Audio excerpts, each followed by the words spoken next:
Eu sou Erickson Crivelli e você está em mais um episódio de Crivelli Convida. Hoje nós vamos discutir a Espanha. Bom, a Espanha tem uma importância muito grande em relação ao Brasil e para o sistema político brasileiro, porque muitas das coisas que aconteceram na Espanha influenciaram profundamente o nosso processo político. A Espanha viveu uma ditadura de extrema-direita desde o fim da Guerra Civil até 1978, quando se concluiu o processo de transição política. A Espanha elegeu uma constituinte, fez uma nova Constituição e a Espanha também fez uma transição que não resolveu todos os problemas, deixou muito problema para trás, até que recentemente a imprensa brasileira cobriu, finalmente tiraram o corpo do ditador Franco de um panteão da pátria e levaram para uma sepultura comum que cabia a alguém que causou tantos problemas. Bom, a Espanha, além de todas essas características, ela viveu desde a transição democrática de 1978 praticamente um bipartidarismo. Em 1978, o Partido Popular de Direita ganhou a eleição. Naquela época, Aznar se tornou o primeiro-ministro. Depois, em 1982, a direita perdeu a eleição e pela primeira vez, já no regime democrático, desde o período anterior à Guerra Civil, o Partido Socialista Operário Espanhol chega ao poder, que é um partido de esquerda. Naquela época era Felipe González, se torna o primeiro-ministro, e fica até 1996. Depois de alguns problemas, denúncias de corrupção, enfim, mas já tendo feito um programa social muito extenso, a Espanha passa a ter também um estado de bem-estar social, tudo isso construído ao longo de 14 anos de regime socialista, de governo socialista. Depois, em 1996, o Partido Popular recupera o poder, aí já com o primeiro-ministro era ainda Felipe González, ainda em 96, ou já era o... Em 96, eleito Aznar. Aznar se tornou do Partido Popular. Do Partido Popular. Isso permanece até 2004. Em 2004, o Partido Socialista volta, vejo sempre um processo político pendular, ora com a direita, ora com a esquerda, sempre entre Partido Popular e Partido Socialista Operário Espanhol. O PSOE vence a eleição outra vez, e depois, em 2008, com a crise, nós temos a crise econômica internacional, todo mundo sabe que isso trouxe consequências drásticas, afetou toda a economia mundial. A Espanha foi também profundamente afetada pela crise econômica. Em 2011, ao fim e ao cabo, o Partido Popular ganha a eleição outra vez, então encerra o governo do primeiro-ministro do PSOE, que era o Zapatero. Zapatero deixa o governo e em 2018 o Partido Popular e o primeiro-ministro Rajoy, bom, uma hora ainda vou aprender a pronunciar direito, mas também como esse homem já saiu da política, talvez eu não tenha mais essa necessidade, né? Então, em 2018 volta a esquerda ao governo. Bom, aí é que nós temos um processo político. O nosso entrevistado de hoje que vai comentar todo esse o processo sobretudo a partir de 2018, né?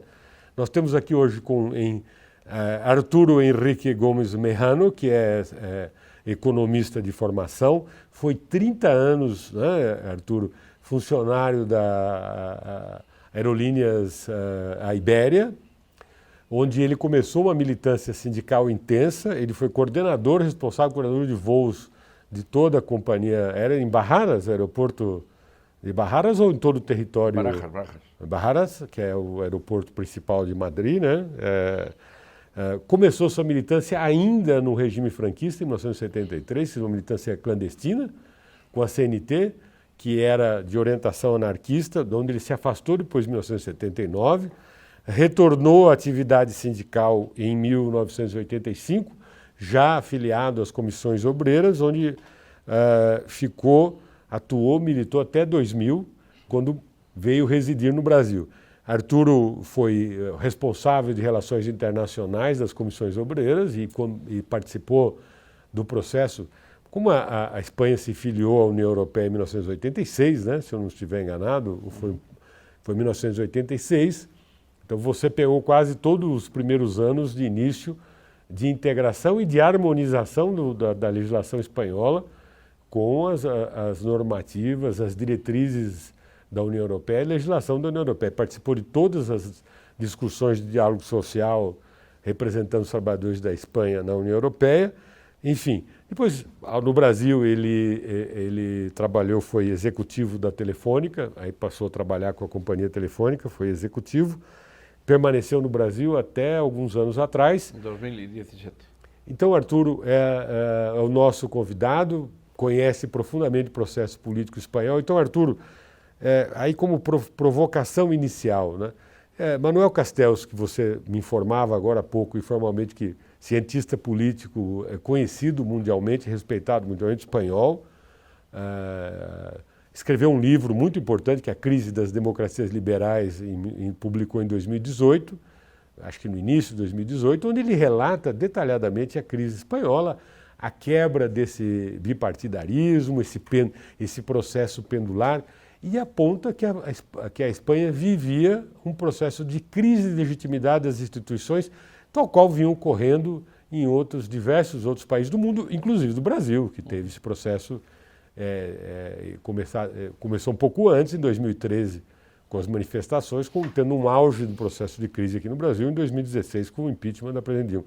Mas então, assim, como é que está vivendo a Espanha desde então, desse processo de quebra desse bipartidarismo? Quais são os indicadores dessa crise?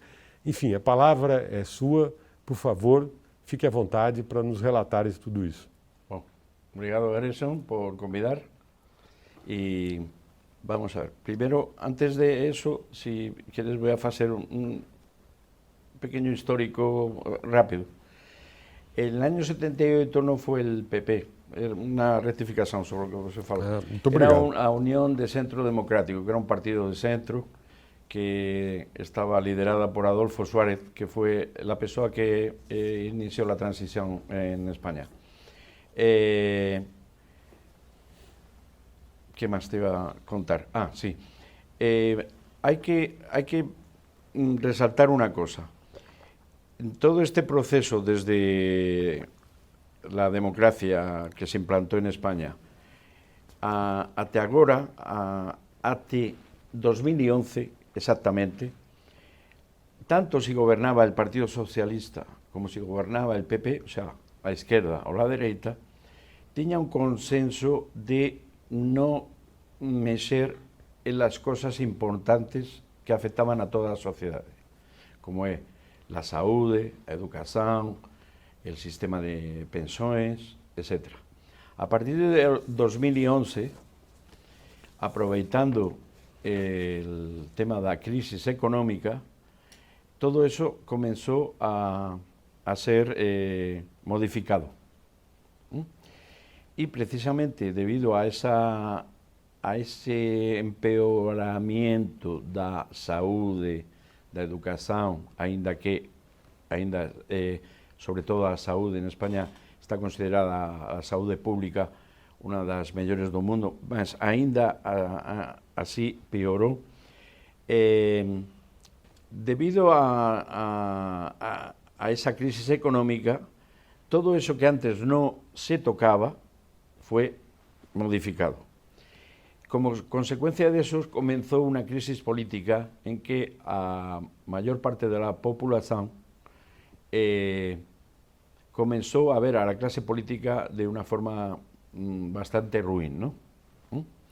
Y fruto de eso es que ahora, en las últimas elecciones, la extrema derecha, que antes estaba integrada en el Partido Popular, actualmente es el tercer partido más importante en España, cosa que nunca tenía ocurrido en España.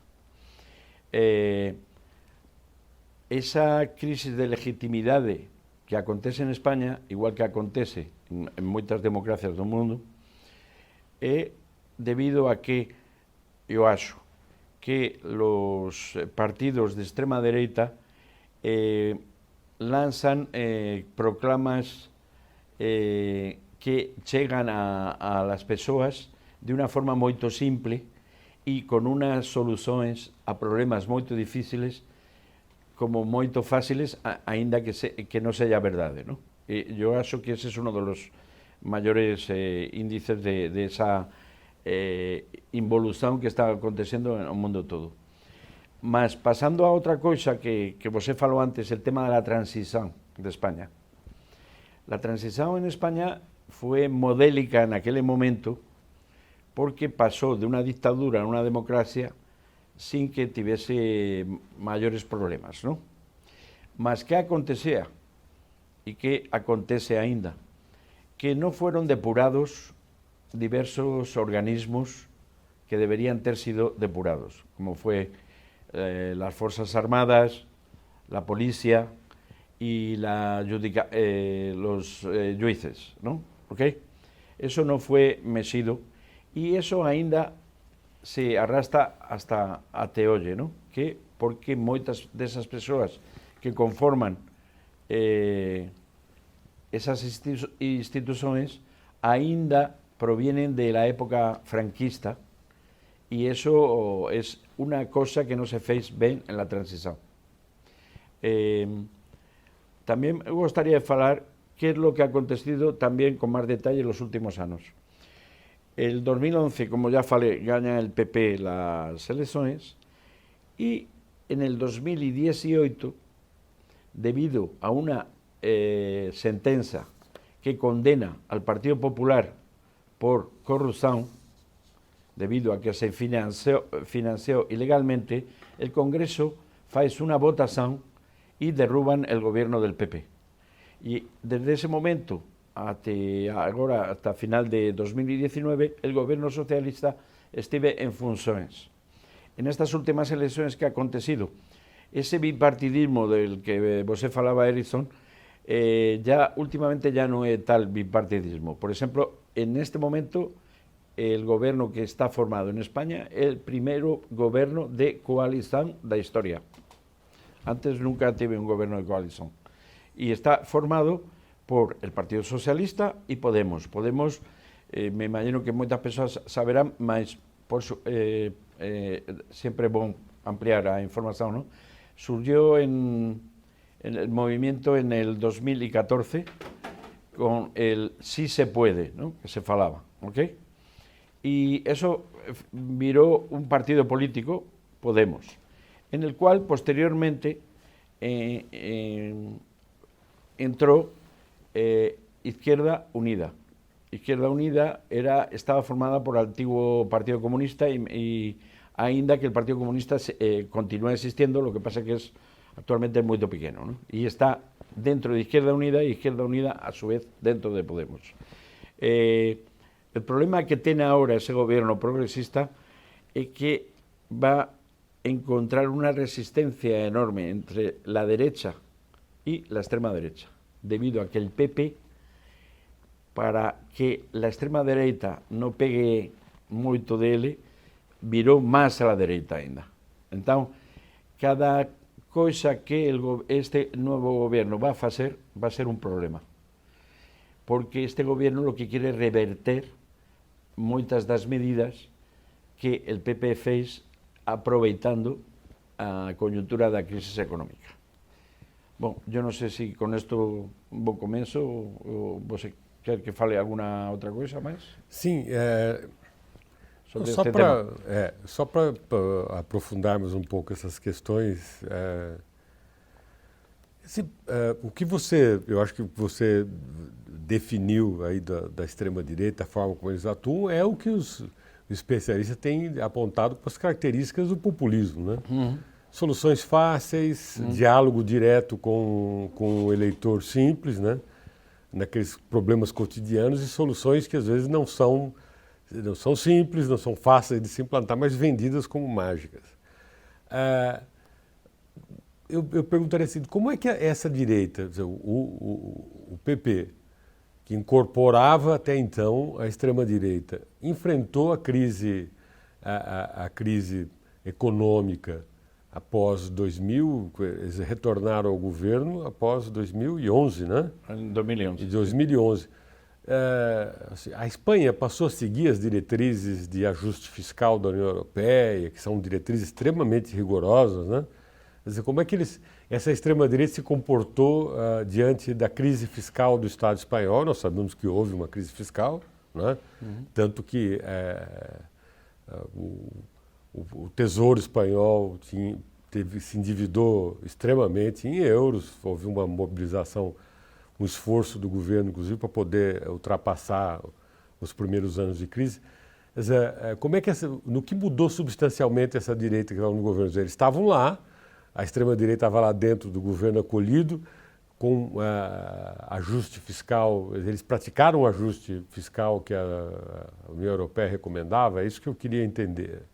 Bom, el ajuste fiscal, España al pertenecer a la Unión Europea, você sabe que a Unión Europea só permite un 3% de déficit en las contas públicas.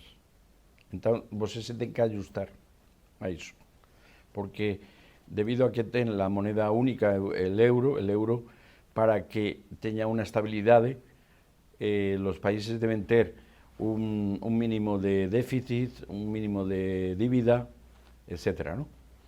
Entón, España se teve que ajustar, teve que reducir moitas despesas sociais. Lo que acontece es que el gobierno del PP aprovechó esa coyuntura de crisis económica para hacer las cosas más fáciles. Porque al mismo tiempo que fez menos despesas sociais, al mismo tiempo, para salvar a los bancos, consiguió 60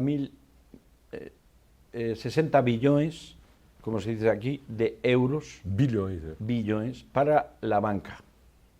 Entonces, por un lado, retiran despesa social y por otro lado, dan moito dinero a los bancos. Eso es lo que fez.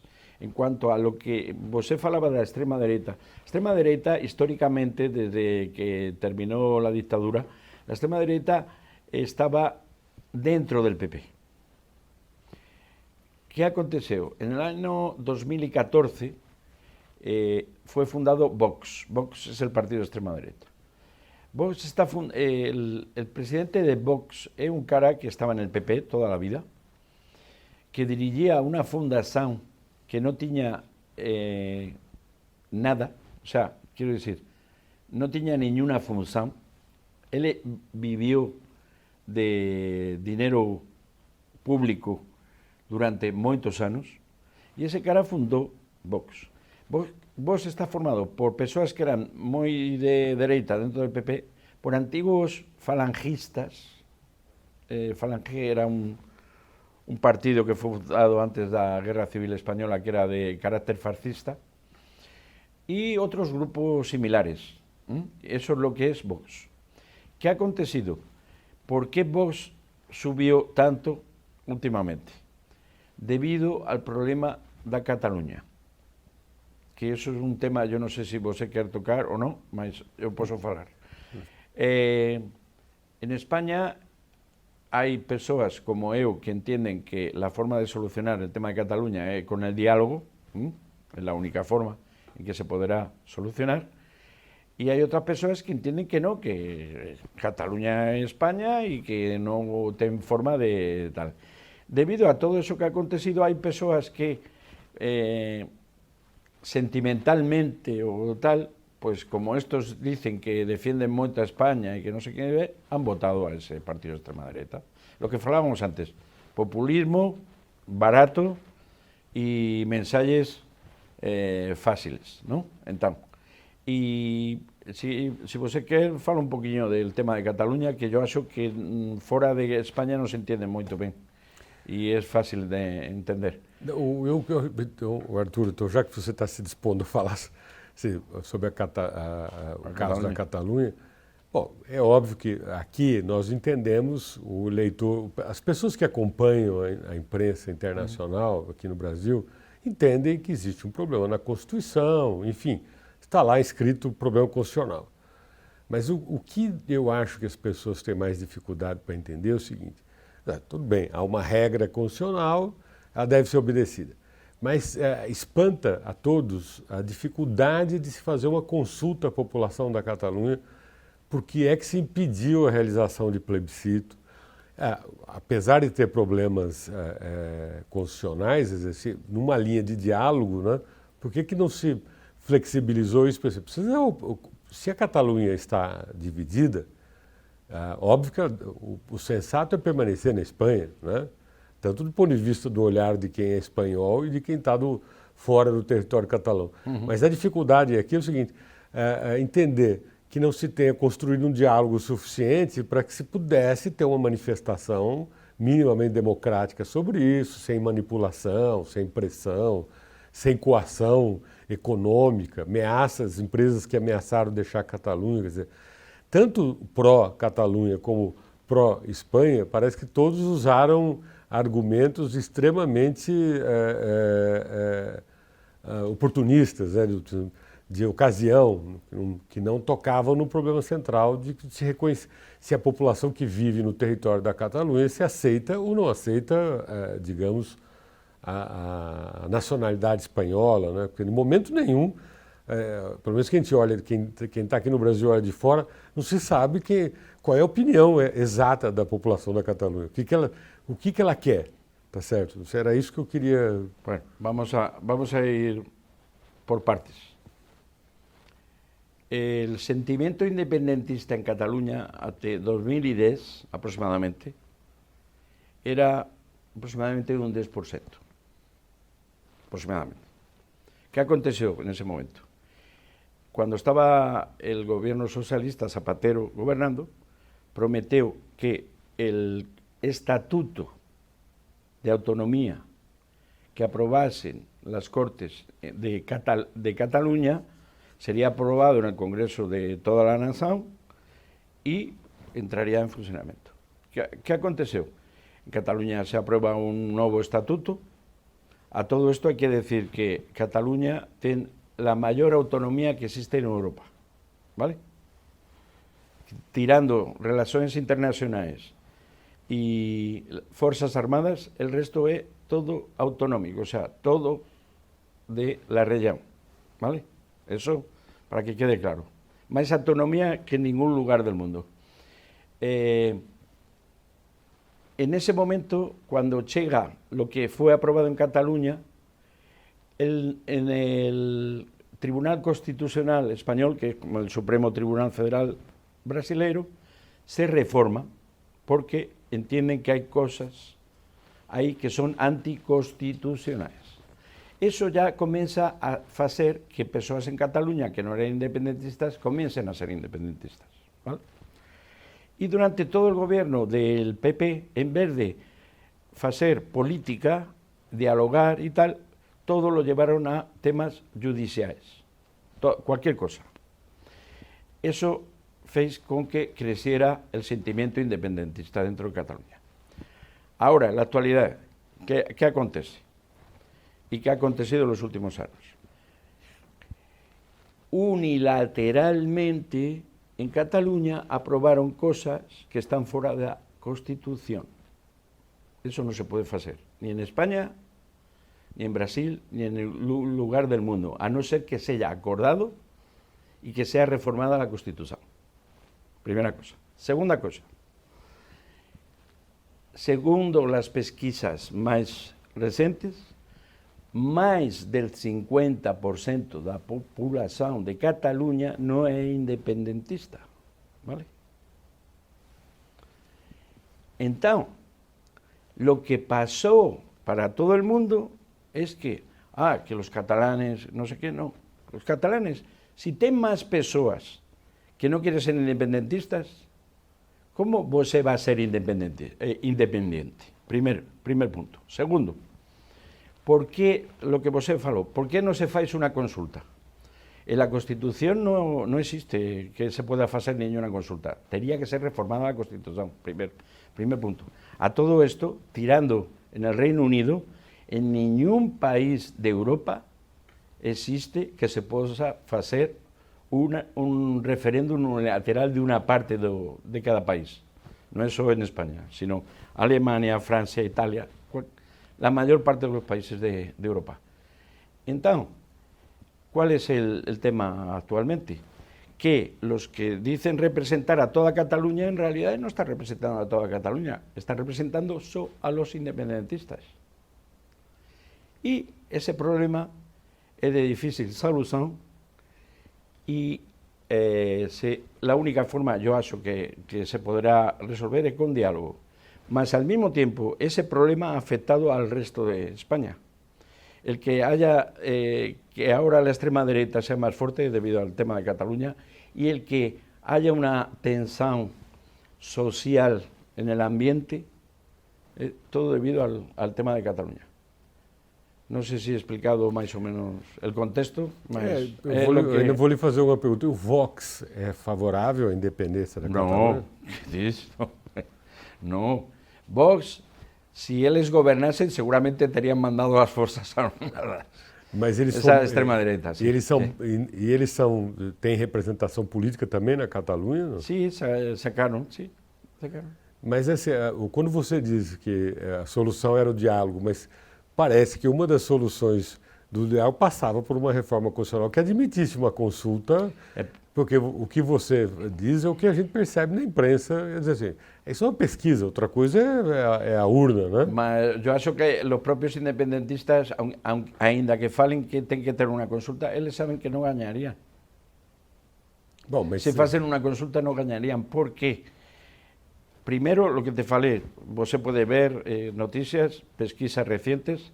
El otro día, estando yo aquí en Brasil, La Vanguardia, que es de Barcelona, ¿no? Un periódico que tiene mucho prestigio.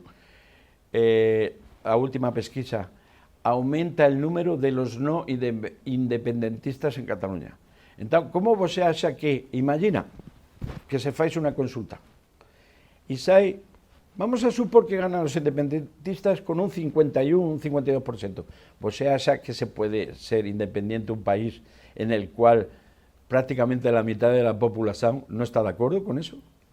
Não, mas, Arthur, por isso que precisaria mexer na Constituição para estabelecer uma regra.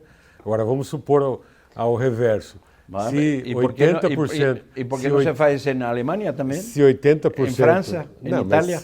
São outros regimes constitucionais. 80% da população da Catalunha dissesse que quer a independência. Mas não é o caso. Não é o caso, mas não tem urna para apurar. Mas enfim, não é o caso. As pesquisas estão aí e os resultados quando há eleições em Catalunha, eleições autonômicas que se chama, não dão esses resultados. Mas vamos voltar para Madrid. Vale, vamos voltar para Madrid.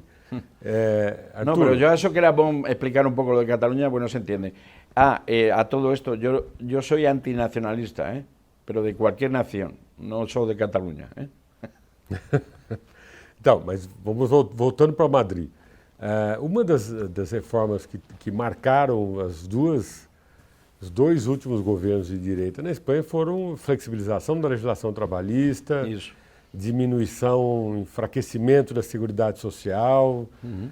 Eu perguntaria assim, como é que um governo agora de esquerda, de composição, né, o que você nos relatou aqui, quer dizer, é um governo marcadamente de esquerda, mas com composição com várias, duas legendas diferentes, e se contar os grupos que nem do PSOE e os grupos que têm dentro do Podemos, que são várias as correntes políticas que estão coabitando esse governo espanhol.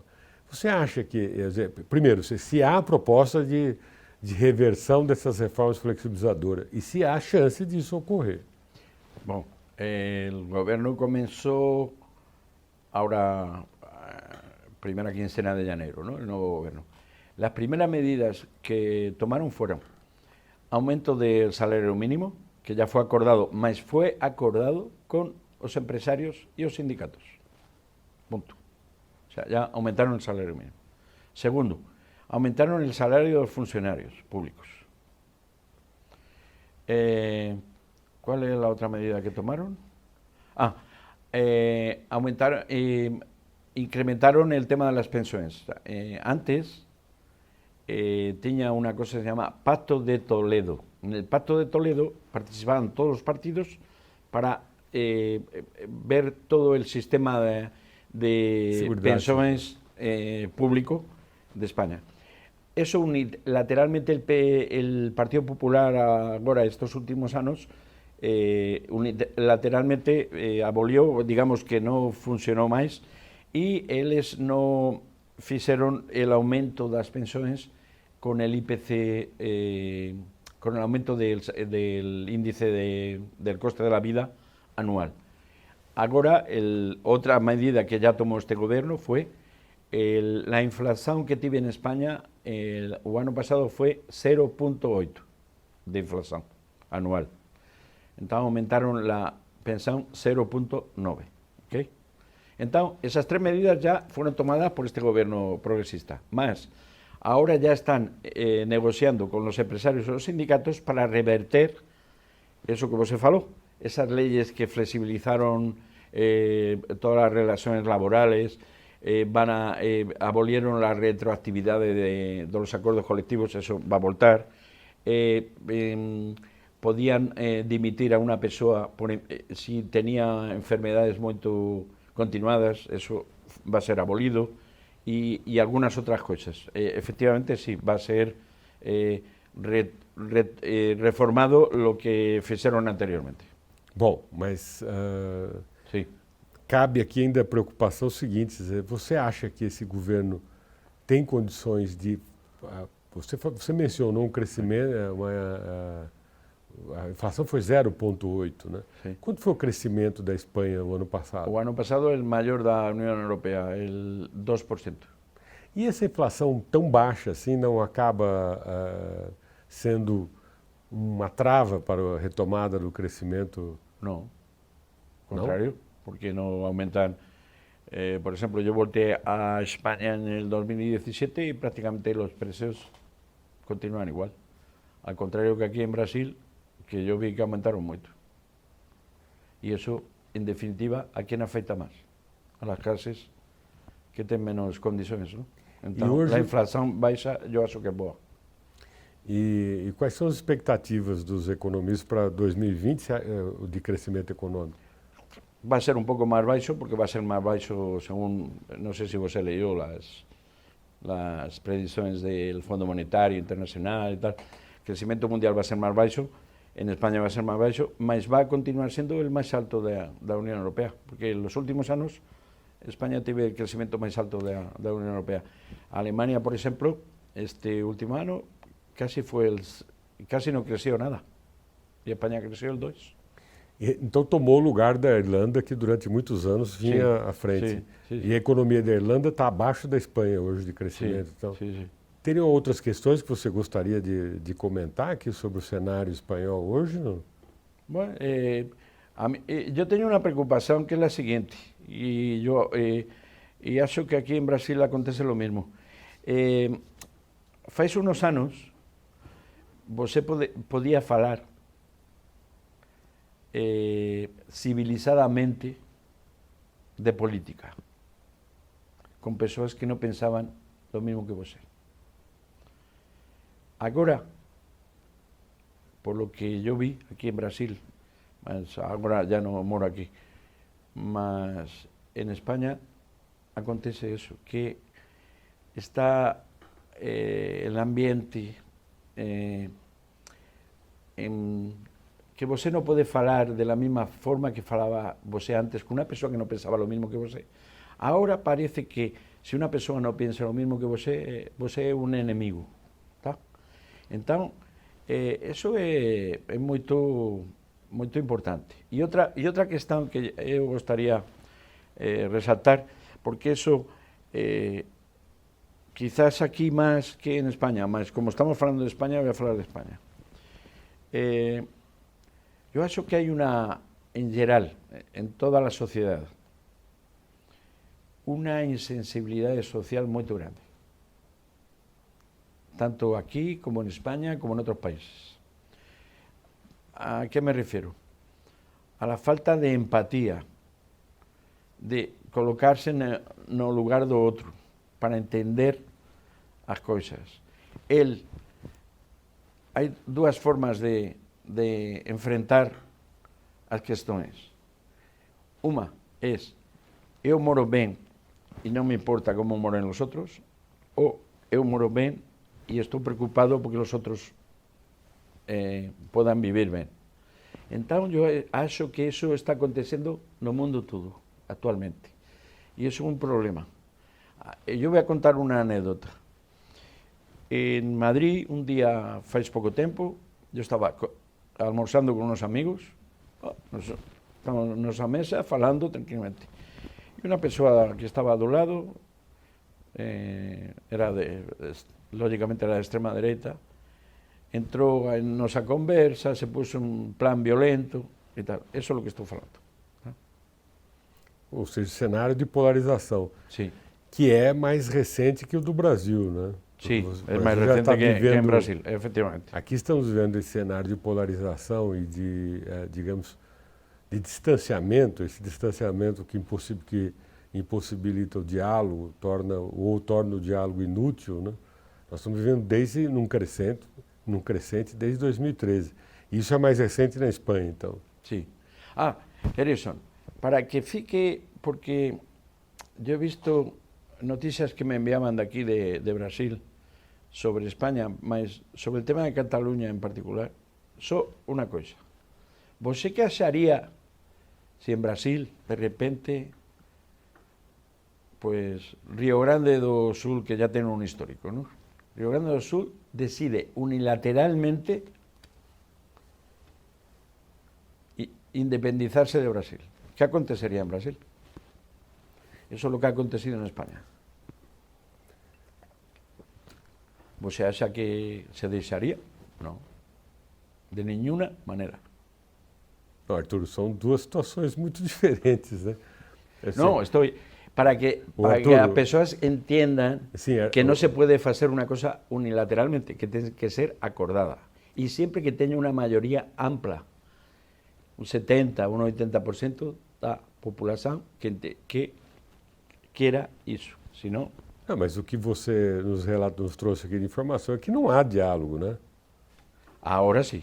Agora tem diálogo. Agora sim, com o governo atual já que tem na Espanha, sim. O que tem proposto o governo para resolver a crise da Catalunha? Não, é que aí, vamos a ver, se imagina, eu me sento em uma mesa e você diz, eu quero isto e daqui não saio.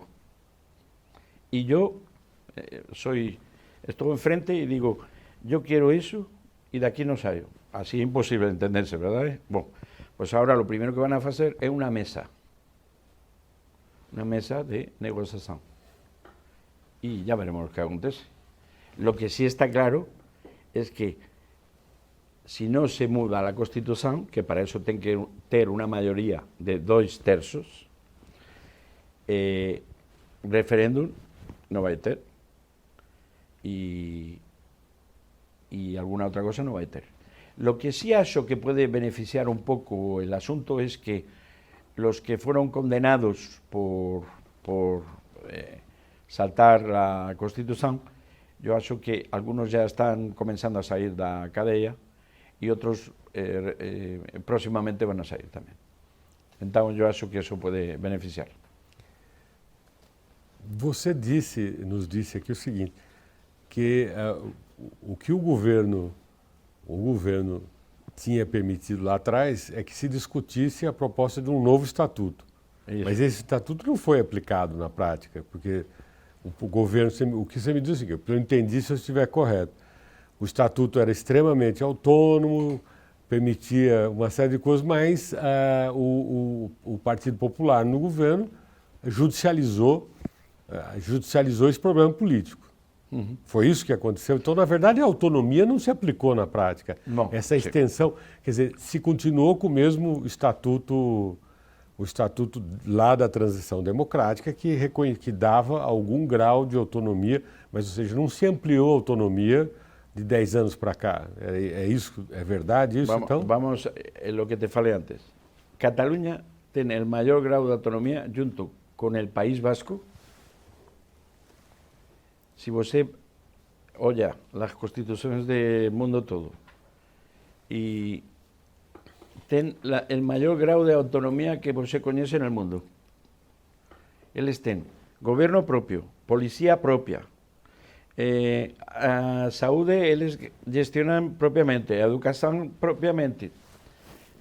Autonomía, só falta para eles ter relações externas e o exército. O resto lo tem todo. Que aconteceu naquele momento? Que dentro de lo que eles aprovaram, tinha algum redactado, alguma coisa que confrontaba con la Constitución Geral. Y ahí el Tribunal Constitucional entendió que algún artículo tenía que ser modificado. ¿Qué entendieron en Cataluña? Que tenían sido engañados. Ainda que no fue el gobierno el que dice que no, fue el Tribunal Constitucional. ¿Sabe?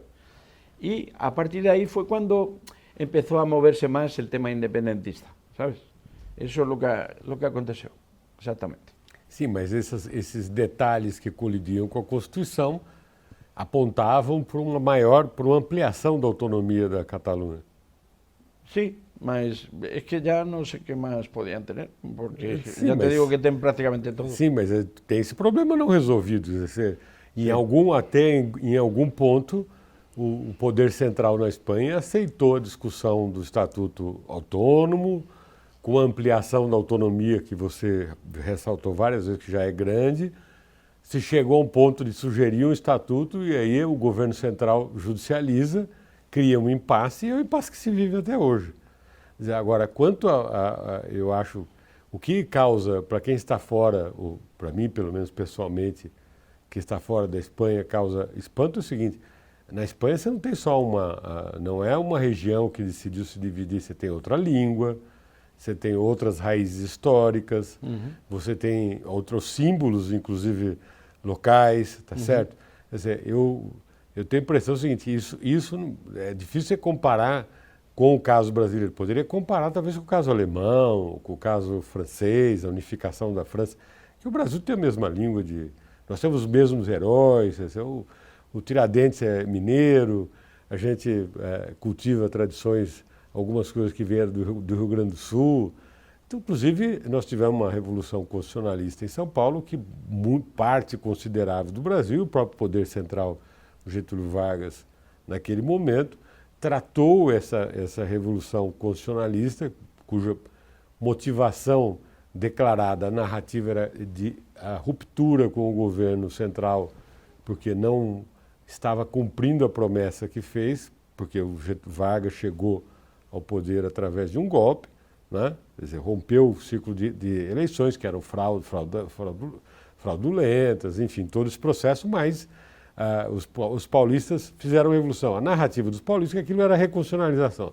A narrativa do governo Vargas era, nisso talvez possa ser parecido, era assim: não, vocês querem separar do Brasil, né? Os paulistas querem separar do Brasil.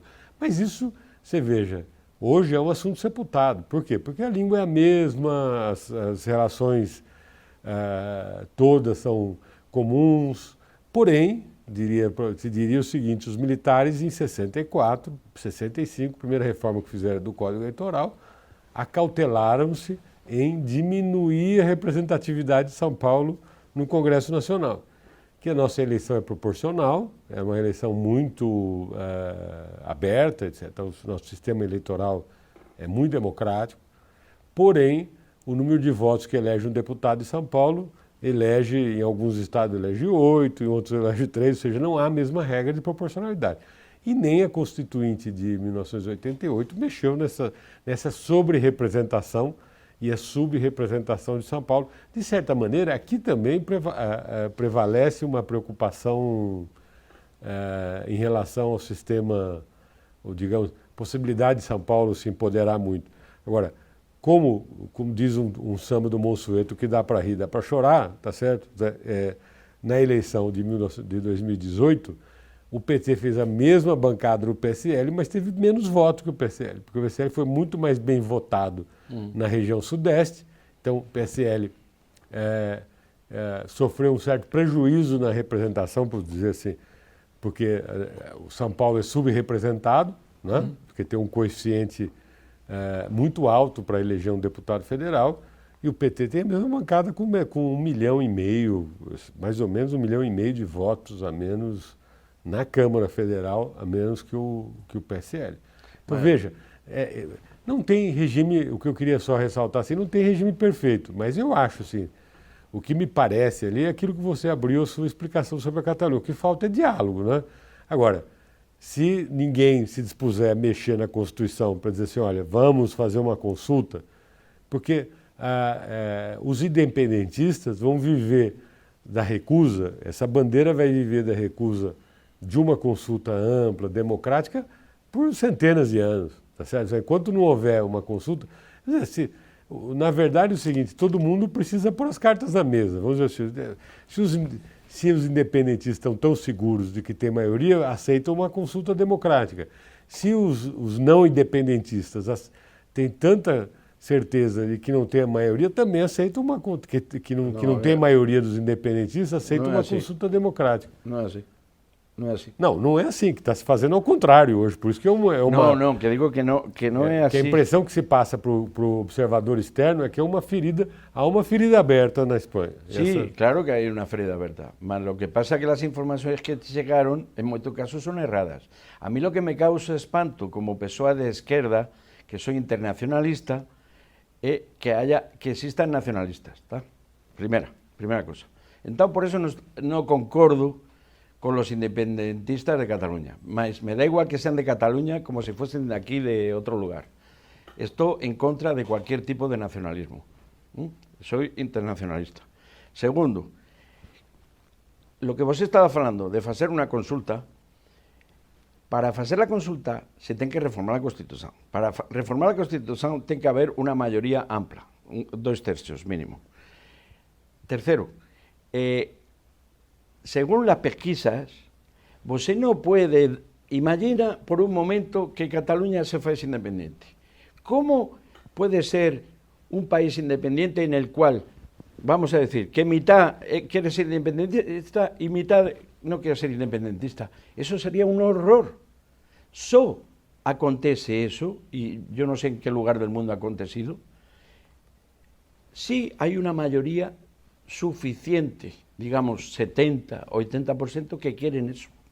Si no, es imposible. ¿Cómo vas a dividir una sociedad y separar una parte de un país en el cual no hay una mayoría amplia que quiere una cosa? Imposible, imposible.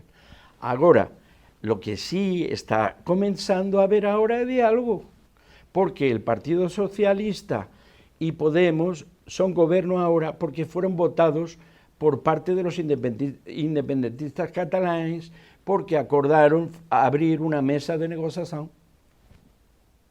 O sea que ahora ya hay diálogo. Cuando no ha habido, ha sido cuando gobernaba la derecha, porque la derecha no quiere ni saber, ¿entiendes? Entonces, ahora sí hay diálogo. Y ahora es posible que alguna cosa se pueda solucionar. Mas é difícil quando as posições que se partem são muito distantes, sabes? Então, você está acostumado a negociar, eu também negociei muito. Você pode partir de um ponto aqui muito distante. O problema é chegar a um medio termo aí mas qual seria o medio termo? Neste caso é difícil. Arturo, muito obrigado pela sua participação. Acho que você deu uma contribuição enorme para os nossos ouvintes, aqueles que estão nos escutando, que vão nos ver também no YouTube, porque você resistiu a todas as minhas pressões em favor não da independência da Catalunha, mas em favor de um outro modo de abordagem. Mas está claro aqui que abriu o diálogo. Eu queria agradecer imensamente a sua participação e agradecer aqueles que nos acompanharam até agora, aqui. continuar nos assistindo, seja no podcast, que agora está disponível no portal do Justificando, ou no nosso canal do YouTube. Muito obrigado, até o próximo episódio, na próxima semana.